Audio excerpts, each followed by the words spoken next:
go from doing pretty good to not doing good at all, and it's a big change for my family. In 2019, the whole year I was a dog groomer, in-home dog groomer. I went to senior citizens' homes and groomed dogs at their house. Well, when the pandemic hit in 2020, I lost all my good income.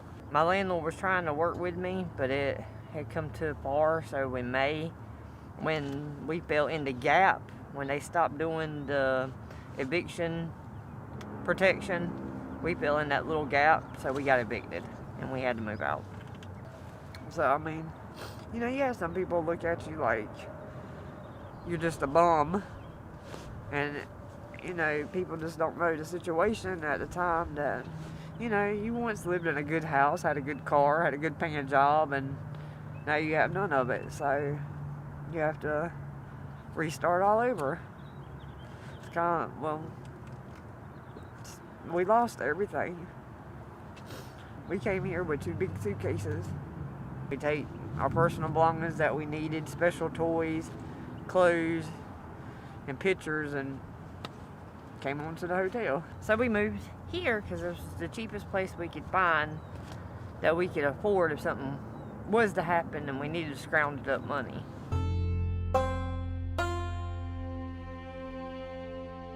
And with this being the capital of North Carolina, you would think they would have more services to help people. They don't. 211 couldn't, I called 211 and they couldn't find me any kind of organization that could help pay for a hotel. I had to call a bunch of different places to finally find somebody that could help me get into the 2 programs, and it took me about 3 months.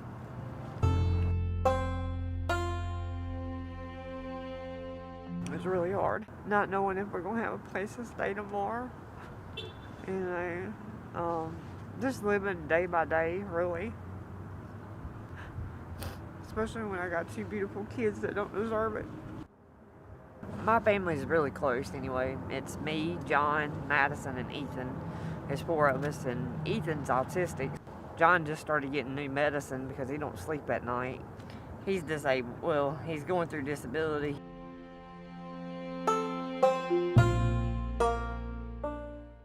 It ain't the best hotel in the world because you have to worry about, sorry, you have to worry about a lot of stuff, and 2 people get shot since we've been here. Not a good place to have kids anyway. And then when we first moved here, I had a car, and about a month after being here, my car overheated, so it was going to cost me about $2,000 to get that fixed. So it was either have a place to stay or get a car fixed. So I sold the car to a junkyard. So we ended up leaving all our stuff at the house because I figured I couldn't afford to pay for a storage unit every month. The closest one to our house was $125, I think, a month for the amount of stuff we had to pay for it every month and have to worry about hotel. So I figured it was just items. We could get rid of them and it'd be fine. We had a church help with some clothes, buy them new shoes and stuff like that because I didn't have the extra money.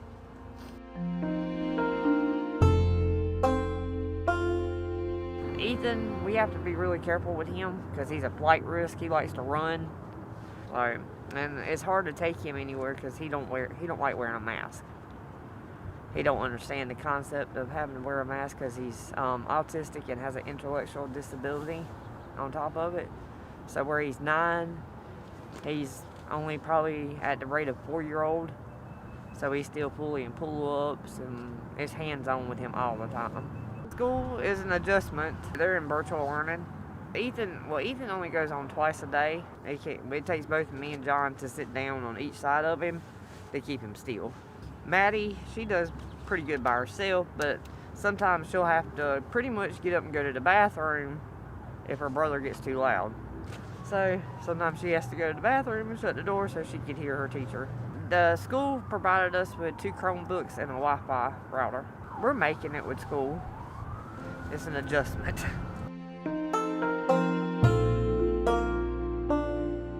We get along for a good part of it, but there's some days we have where we're all on each other's nerves.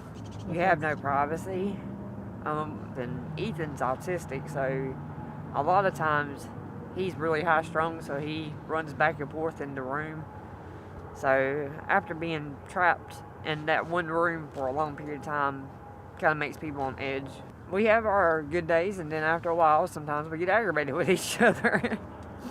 So, because I mean, you got 2 beds, no couch, you got TV, you don't have the thing of having a house, a home, where you have separate rooms and you can get away from each other and have quiet time or peaceful time.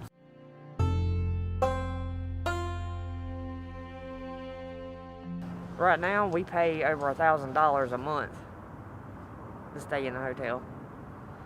It's $315 a week. So, it makes it really difficult to live or do anything else. Yes, I've got assistance from 2 different agencies, with Passage Homes, one of them. They helped me for about 2 months. And now I have been with Triangle Family Services, and they have helped me with 4 weeks, and this is my last week with them. So then after that, I have to figure it out. And then sometimes I have to go out and panhandle. I mean, it sucks. I hate asking people for help. So we have to do what we have to do.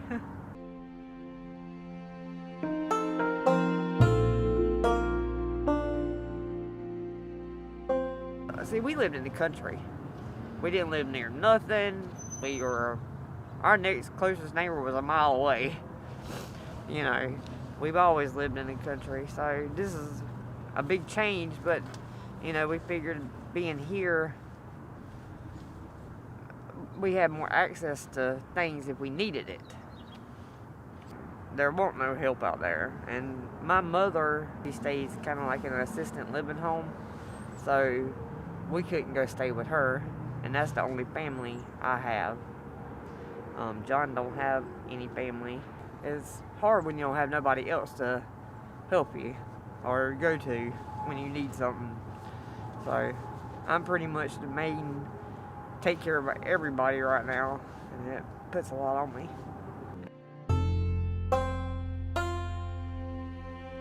I have food stamps, and we do get food from Passage Homes through food banks.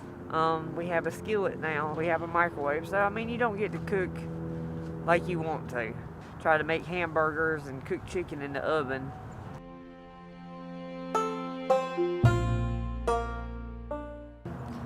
I was hoping that I could have got unemployment, but North Carolina has a law that I didn't qualify for, the pandemic unemployment, so I got denied because I was a self-employed dog groomer.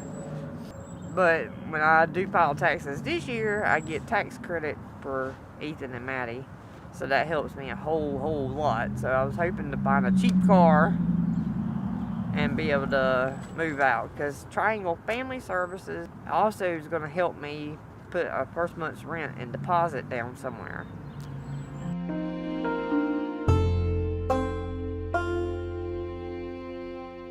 But that's the thing, I'm having issues finding somewhere around in Raleigh that's affordable. Everything has been $850 and above, and I know as a person that has to do all the work, pretty much, I can't afford that. We will be so much in a better state once we can get something cheap that we can afford to rent and pay for the light bill. It'll be a lot cheaper than being here. And yeah, I'm pretty much waiting on taxes. Taxes go in on February 15th, so it'll probably be like the first week in March. At least another month and 2 weeks to deal with this. Because I've never lived in an apartment. We've always lived in the country, and most of the time it's been a single wide or a little bitty house. So, yeah, I never had to apply for an apartment before. Some of these low income houses, I went and paid for an application fee and everything. So each application fee I have to pay is per adult. If it's $150, it'd be $150 for me and $150 for John. I've done that twice now. I paid $100 and we got told that it was 6 months before they'd have an apartment open. And they didn't tell me that at the beginning. And then I had applied for another place, and we got denied because our income wasn't 3 times the amount of the apartment. That's their money making. That's how they make a lot of money. If you don't know, you know, you got to ask them what the qualifications are to get the apartment, if they have one available, when will it be available. You got to ask all kinds of questions, and I didn't know nothing about it because I've never lived in an apartment.